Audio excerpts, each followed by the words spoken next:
never go to any how-far journey just for parties and weddings after watching this. The town of Ikpetu was a lively place, filled with the sound of chatting market women, the laughter of children, and the rhythmic beats of the talking drums. In this small but vibrant town lived 5 inseparable friends who called themselves the Bead Sisters. The group got their names from their shared love of colorful beads, which they wore in creative and matching styles. The leader of the group was Amina, a confident and determined young woman who always had a plan. Amina's sharp tongue and bold personality made her the natural spokesperson of the group. Next was Efe, the quiet and thoughtful one. Efe always had an eye for details, and she was the one who often stopped the group from making careless decisions. Funke, the third member, was the most outgoing. She was the firecracker of the group, known for her ability to lighten even the darkest mood with her jokes. Then there was Kelechi, the motherly figure of the group, who always looked out for everyone. Kelechi's calm demeanor balanced out Funke's wide energy. And finally, there was Saide, the youngest of the group. Saide was adventurous, always willing to try new things and explore unfamiliar places. What bonded these young ladies was their shared love for celebrations, wedding, naming ceremonies, birthday parties, and many other things. If there was an event in or near Ikpetu, the Bead Sisters were sure to attend, be it season time or even when they did not know the person. They had a reputation of arriving in matching outfits, their vibrant bead jingling as they moved. Their energy and laughter brought life to every occasion, making them a welcome guest at any event. One sunny morning, news spread across Ikpetu that the daughter of a wealthy cocoa merchant in the nearby town of Agbede was getting married. It wasn't just any wedding. It was said to be the grandest celebration the Ikpetu town had ever seen. The bride's family was renowned for their generosity, and the groom was a famous musician. Who wouldn't want to attend such celebration? When Funke burst into Amina's house with the news, she was practically dancing with excitement. "Amina, have you heard? The wedding of the year is happening in Agbede next weekend. We have to go." Amina, who had been braiding her hair, raised an eyebrow. "Of course we are going. How can we miss it? Everyone will be there." By the afternoon, the group had gathered at Kelechi's house to plan. "We need to stand out," Funke said. "Our green and gold outfits from the last wedding were nice, but this one calls for something better." "How about royal blue and silver?" Saide suggested, her eyes shining with excitement. "That's perfect," Amina agreed. "I will call the tailor first thing tomorrow morning. We can never miss out on any occasion." As a plan, Efe sat quietly, her brow frowned. When she finally spoke, her voice was hesitant. "Do you think we should check the weather before we make plans? Besides, I have a bad feeling about this wedding. Oh. Maybe we should skip this particular one because of the busy season," Efe said with a worried face. Funke laughed. "Efe, why do you always worry so much? The weather has nothing to do with us attending this wedding. Besides, it's more fun during the end of the year season." "I'm just saying if we must go, then we should be prepared," Efe replied. But her concerns were quickly dismissed by the others. Over the next few days, the bearded sister worked tirelessly to prepare for the wedding. They visited the tailor to ensure their outfits would be ready in time. They polished their shoes, braided their hair into beautiful styles, and bought new beads to match their outfits. On the night before the event, everything was set. "Tomorrow will be perfect," Amina said confidently as the group sat together, sharing stories and laughter. "We will leave early, get the best seats, and have the time of our lives." If I didn't share Amina's confidence, but she kept her thoughts to herself alone. The next morning dawned, bright and clear, with the sun casting a golden glow over Ikpetu. The sisters were up early, dressing in their new royal blues and silver outfits. They admired one another, their laughter filling Amina's house. "Our beads are shining like diamond," Funke exclaimed. "It's going to be a day to remember," Saide said. By 8 a.m., the group was ready to leave. Their driver Musa was waiting outside in his bus. Musa was a cheerful young man known for his fast driving.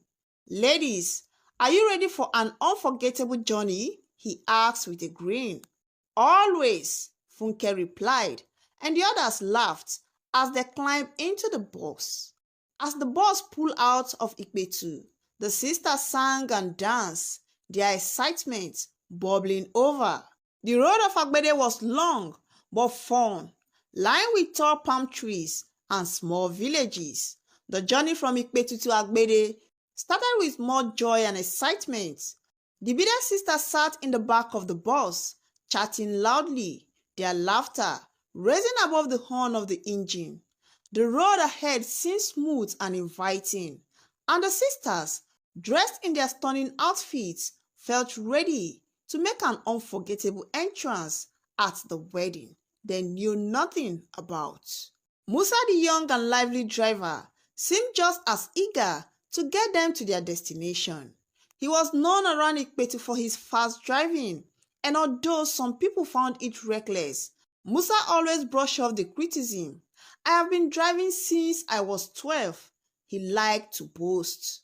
On this particular morning, his confidence shone through. "Ladies, I promise you we will get to Agbede in record time," he said, smiling as he adjusted the rear view mirror. "That's what we like to hear. Just make sure we are the first ones to arrive, Musa." "Consider it done," Musa replied, accelerating silently. The road was long, but it has beautiful views, winding through small villages and lush green fields. The sister admired the view, occasionally pointing out interesting sights along the way. "Look at the hill," Saide said, her face pressed against the window. "It looks like a giant sleeping." "It does," Kelechi agreed, smiling warmly. Meanwhile, Funke entertained the group with her endless joke.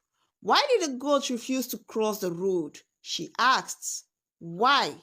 Ife asked, even though she already knew it would be something silly. "Because it didn't want to end up in someone's wedding soup."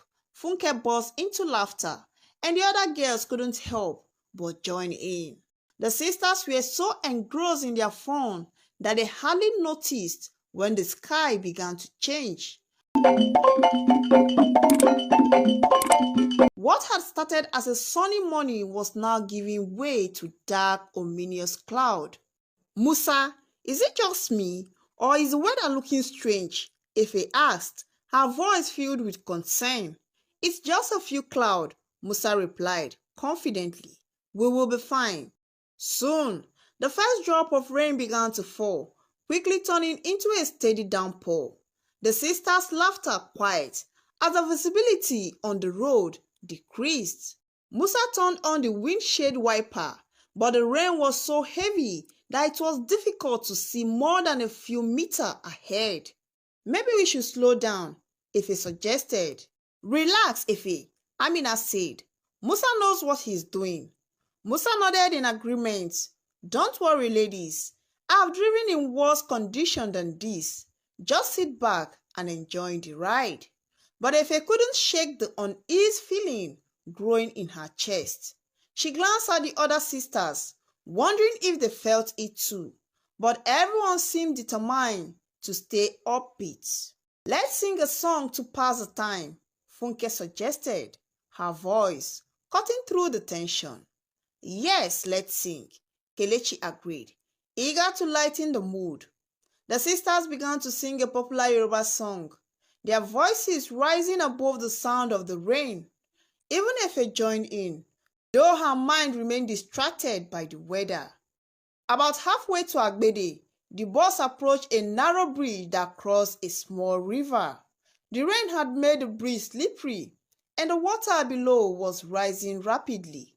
Musa slowed down slightly, but still maintained a confident speed.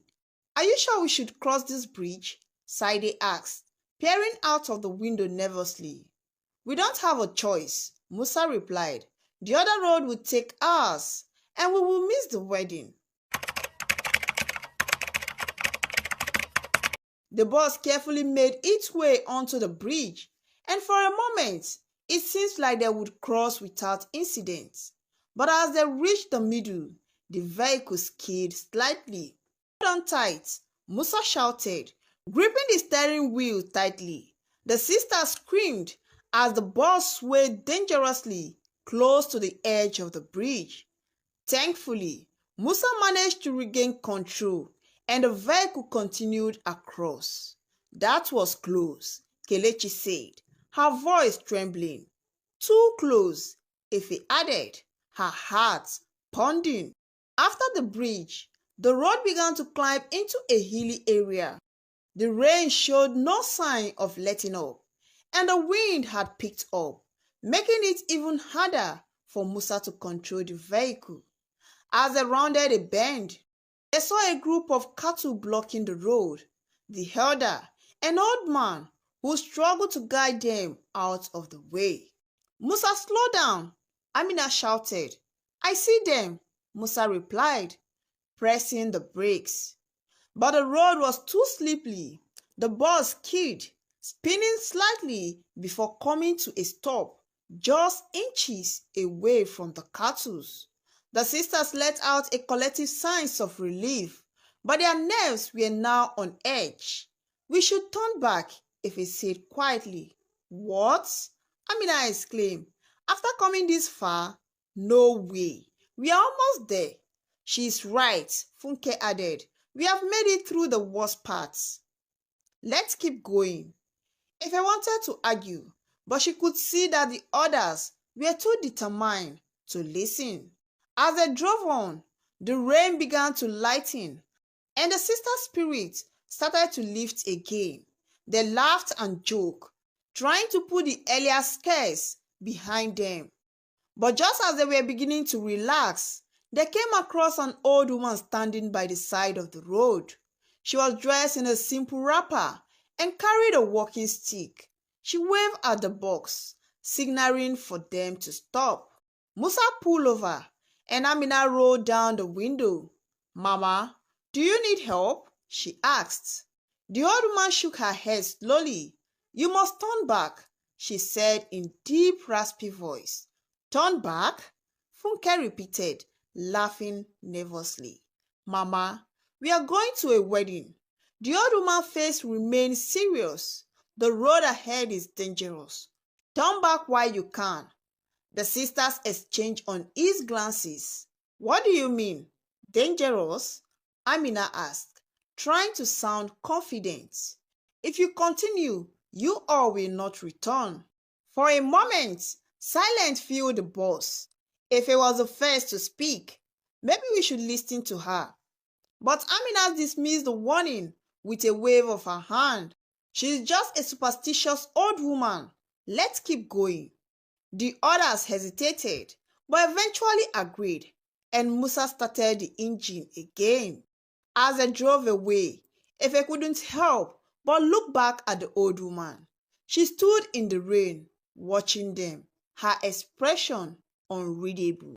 As the big sisters and Musa drove away from the old woman, silence filled the bus for the first time since their journey began. The laughter and song that had defined the trip seems to have been replaced by a growing unease. Efe sat quietly, her hand gripping the edge of her seat. She couldn't forget the old woman's words. "If you continue, you all will not return." "What are you thinking about, Efe?" Kelechi asked gently, noticing her friend's pale face. "I don't know," Efe replied after a pause. "Something about her warning felt real low." Funke groaned from the back seat. "Oh, please, are we going to let some random old woman scare us out of having fun? She probably says that to everyone who passes by." Amina nodded in agreement. Exactly. People in this village can be so dramatic. Let's just focus on the wedding. I heard the groom's band is performing a special song for the bride. Saide, ever the adventurous one, added. And the food. Did you hear they are serving jollof rice with fried turkey and asun? I didn't skip breakfast for nothing. Oh. The other laughed, and for a while the atmosphere lightened again. They resumed their chat about the wedding, who would wear the best gele, who might cause drama, and which song would get the most people on their feet. The rain had eased into a light drop, and the cloud above were tiny. Musa seemed relieved as he navigated the winding road with more confidence. See, he said with a grin, the weather is clearing up already. Nothing to worry about. Kelechi leaned forward. How much longer before we get to Agbede? About 30 more minutes, Musa replied. We will be there before noon. Amina clapped her hand. Perfect. We will be right on time for the ceremony. But even as the others talked and laughed, Efe couldn't shake her unease. She glanced out through the window, watching the road. The trees along the road swayed gently in the breeze, their wet leaves glittering in the faint sunlight. Everything looked calm, but deep down, Efe felt something was wrong. About 10 minutes later, they approached a small village. The road was lined with mud brick houses, and a group of children ran alongside the box, waving and shouting. Musa pressed the horn, and the sisters waved back, their spirits lifting once more. Look at those kids, Funke said, smiling. Do you remember when we used to run after cars like that? Those were the days. I do, Kelechi replied. We do chase the cars until we are too tired to keep going. And if we are lucky, the driver will throw us some sweets. Or granuts, Saide added, laughing. The sisters talked and joked about their childhood, their voice filled with warmth. For a moment, it felt as though the tension from earlier had disappeared completely. As they left the village behind, Musa turned up the radio, filling the bus with music. The sisters began to sing along, their voices blending perfectly. Even if she allowed herself to relax, though a small part of her still felt unease. About 20 minutes from Agbede, they reached a path in the road. One path was a smooth, well-paved road that wound through a forested area. The other was a dirty road, narrower and less inviting. But it was a shortcut that would save them 10 minutes. Which way, Musa? Amina asked, leaning forward. Musa hesitated. The dirt road is faster, but it's a bit risky with all this rain. The paved road is longer, but safer. Take the shortcut, Funke said immediately. We need to get there on time, and we have already wasted enough time with all that rain. Kelechi frowned, but the paved road is safer. What is 10 extra minutes? Amina, Musa asked, waiting for the leader of the group to make the final decision. Amina thought for a moment before nodding. We will take the shortcut. It's not like it's pouring anymore, and we can't risk missing the first start of the wedding with all that paparazzi. Efe wanted to protest, but she knew it wouldn't make a difference. The group had already made up their minds. All right, Musa said, turning onto the dirty road. At first, the shortcut seems manageable. The rain had stopped entirely, and though the road was bumpy and uneven, Musa handled the bus with skills. The sisters resumed their conversation, talking excitedly about what they would do once they arrived at the wedding, although they were not even invited. But as they traveled deeper into the forest area, the road became more dangerous. Puddles of water filled large potholes, and the wheels of the bus occasionally slipped on the muddy surface. Musa, you are sure about this? Kelechi asked nervously. We are fine, Musa replied, though his hands gripped the steering wheel tightly. Just as he said this, the bus hit a particular deep pothole, jolting everyone inside. "Ah!" Saide exclaimed, holding onto the seat in front of her. "Sorry," Musa said. "Those roads are worse than I thought." The sisters laughed nervously, but the tension was beginning to creep back in. As they approached a sharp bend in the road, Musa slowed down. The dirty road was narrow, with dense trees on either side, and the visibility was limited. He couldn't see that much. "Careful, Musa," Ife said quietly. "I got this," he replied, moving the bus around the curve. Suddenly, the sound of an approaching vehicle filled the air. It was a large truck, speeding down the road in the opposite direction. The truck driver seemed unaware of the narrowness of the road and the danger of speeding on such a slippery surface. "Musa, watch out!" Amina screamed. Musa tried to avoid the truck, but the bus skid on the wet mud. The sisters screamed as the vehicle spun out of control, crashing through the underbrush before coming to a violent stop against a tree. For a moment, there was silence. The sound of the rain dripping from the leaves above was the only thing that could be heard. For a moment, silence hung in the air, heavy and suffocating. Inside the box, all was still except for the faint sound of rain pattering against the cracked windows and the occasional groan of the injured vehicle. What had been a lively journey, filled with laughter and singing, had turned into a nightmare. Amina was the first to regain consciousness. Her head hurt painfully, and her vision was blurry, but she could feel the raw fabric of her seatbelt digging into her shoulder.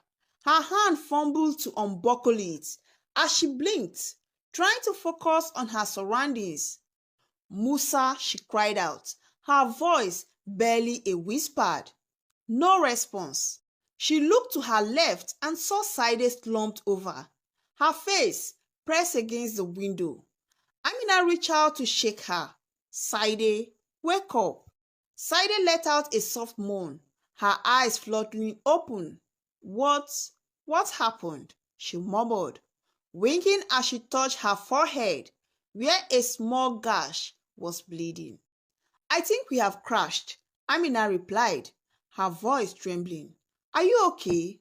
Saide nodded weakly, but didn't say anything more. One by one, the other sisters began to regain consciousness. Kelechi was holding her arms, which hung at an odd angle. Funke sat dazed in the back seat, her usual vibrant personality dulled by shock. Efe, who had been sitting in the front seat, was the last to regain consciousness. She opened her eyes slowly, wincing as a sharp pain shot through her legs. "Musa," Efe whispered, turning her head to look at the driver. Musa was slumped over the steering wheel, unmoving. Blood trickled down the side of his face, and his breathing was shallow. Efe reached out to shake him, panic rising in her chest. "Musa, wake up." Kelechi, despite her injured arm, crawled towards the front of the vehicle to check on him. "He's alive," she said, after a moment, her voice steady but grim. "But he needs help. We all do." The sisters managed to open the battered bus door, and one by one, they climbed out into the rain-soaked forest. The vehicle had crashed into a large tree, and the front was crumbled like paper. Steam hissed from the engine, and shattered glass littered the muddy ground. Amina stood shakingly, leaning against the side of the bus for support. She surveyed the scene, her heart sinking. This wasn't supposed to happen," she murmured. Funke sat on the ground, her hands trembling. "What do we do now? We are in this middle of nowhere. We need to get help," Kelechi said firmly, though her face was pale from pain. "Does anyone have their phones?" Saide took her phone out of her bag, but when she tried to turn it on, the screen remained dark.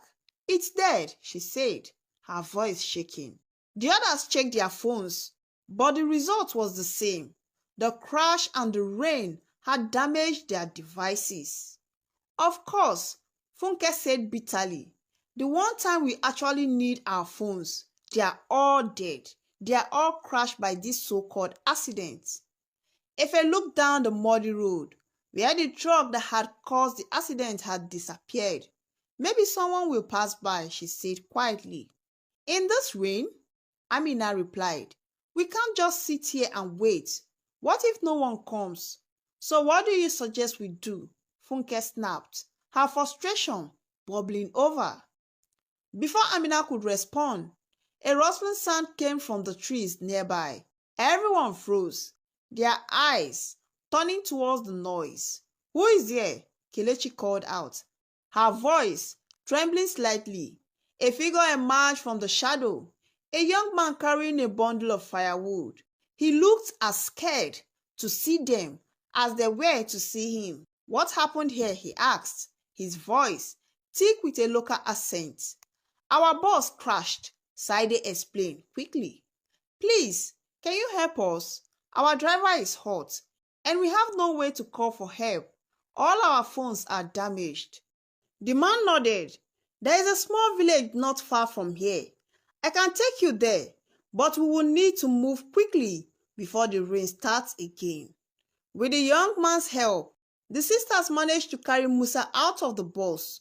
Though he was still unconscious, his breathing had stabilized, which gave them some hope. The man made a makeshift stretcher from 3 branches and his bundle of firewood, and together they began the slow journey towards the village. The path was narrow and slippery, and every step felt like a struggle. Kelechi winced with every moment, her injured arm troubling painfully. Saide and Funke supported her as best as they could, while Amina and Efe helped carry Musa. "Do you think the village will have a doctor?" Efe asked the young man. "We have a healer," he replied. "She's old, but very skilled. She will know what to do." When they finally arrived at the village, it was a humble collection of mud brick huts surrounded by dense forests. Smoke rose from some of the huts, and the air smells of wet earth and wood smoke. The villagers gathered around curiously as the group entered, their eyes widening when they saw the injured driver and the battered women. "Bring them to Mama Ife," one of the villagers said, pointing towards a hut at the far end of the village. The young man led them to the healer's hut, where an elderly woman with kind eyes and a wrinkled face greeted them. She took one look at Musa and immediately began barking orders. "Lay him here quickly. Someone fetch me hot water and clean clothes." The sisters watched anxiously as Mama Ife worked on Musa, cleaning his wounds and applying her medicine made from local herbs. "He will survive," she said, "after a while, but he will need rest and care." As night fell, the sisters sat around a small fire in the village square, their spirits heavy. None of them spoke for a long time, each lost in their thoughts. "We should have listened," Efe said finally, breaking the silence. "Listen to who?" Funke asked, though her voice lacked its usual sharpness. "To the old woman on the road," Efe replied. "She warned us to turn back. We didn't listen. And now, look where we are. We didn't even have the chance to attend the wedding." Kelechi nodded slowly. She was right. We were too focused on getting to that wedding. We ignored all the signs, the rain, the slippery road, even our own instincts. Amina stared into the fire, her face shadowed with guilt. "This is my fault," she said quietly. "I was the one who told Musa to take these shortcuts. I should have known better." "It's not just you," Saide said gently. "We all made the choice to keep going. We didn't think about the consequences." Funke sighed, wiping the tears from her cheeks. We have always been like this, haven't we? Running from one event to the next, never stopping to think about what really matters. As the fire cracked, the sister reflects on the lessons they had learned. They realized that life was more important than any party or celebration, and that sometimes it was better to pause and consider the risk instead of rushing ahead blindly. We were lucky to be alive, Kelechi said softly. Yes, Efe agreed. But not everyone is so lucky. We need to be more careful from now on. The sisters nodded, a sullen understanding passing between them. They have survived, but the journey had changed them forever. The night in the small village was long and restless. The sisters huddled together on mats provided by the villagers, their hearts heavy with sorrows and regrets.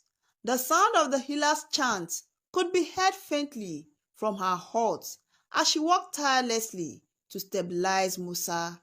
The rain had stopped, leaving the air cold and damped, and the forest seemed quieter than usual, as if mourning along with them.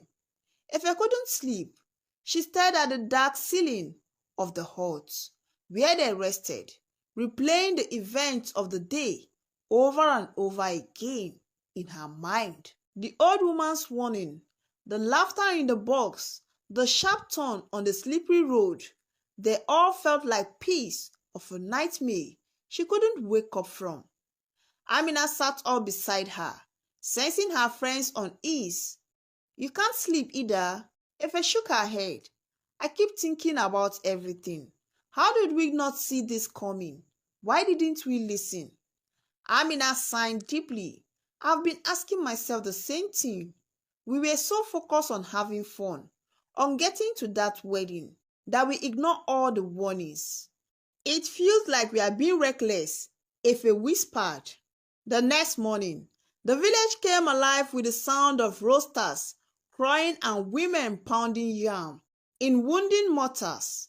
The sister emerged from the hut, tired and sore, but grateful to be alive. Mama Ife, the healer, greeted them with a warm smile and an update on Musa's condition. He is awake, she said. He will need time to heal, but he's strong. He will be fine. A collective sign of relief swept through the group.